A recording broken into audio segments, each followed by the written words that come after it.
Una casa de fusta es podreix? Aquesta és una altra de les preguntes habituals quan parlem d'estructures de fusta. I ara hi donarem resposta. És cert o és un fals mite? Un cop més, la resposta no és ni un sí ni un no, sinó més aviat un depèn. Depèn, evidentment, de les condicions. I és que, efectivament, la fusta és un material porós i orgànic, i a més és higroscòpic. Això vol dir que absorbeix o perd aigua en funció de les condicions. En aquest vídeo ho veureu molt clar gràcies a aquest aparell que tinc aquí. És un higròmetre i serveix per mesurar el grau d'humitat que presenta un determinat element.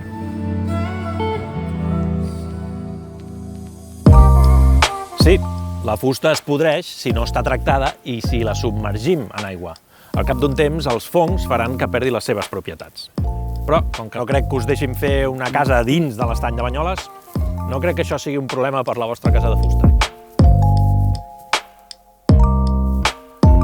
Les cases amb estructura de fusta han de tenir en compte, òbviament, les propietats de la fusta.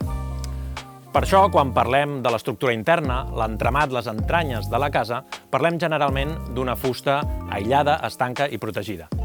Es calcula que en aquesta estructura interna la fusta hauria d'estar per sota del 20% d'humitat, ja que en aquests nivells no hi actuen els fongs. La fusta que fa servir Fustec té un grau d'humitat per sota del 15%, de manera que no hauríem de tenir cap problema. Anem a veure un exemple amb aquest higròmetre que us he presentat abans. Això és una fusta d'exterior, com podeu veure, i està a la cara nord, per tant, en unes condicions d'humitat una mica complicades, si més no. Anem a veure quin és el grau d'humitat d'aquesta peça, que està, doncs, com veieu, al voltant de l'11%. Aquesta fusta exterior, més exposada, es pot mullar sense problema, perquè, de fet, més tard s'evaporarà de manera natural. Això sí, cal tenir en compte que el projecte arquitectònic ha de pensar molt bé com fer circular l'aigua de pluja perquè ni s'estanqui ni es filtri.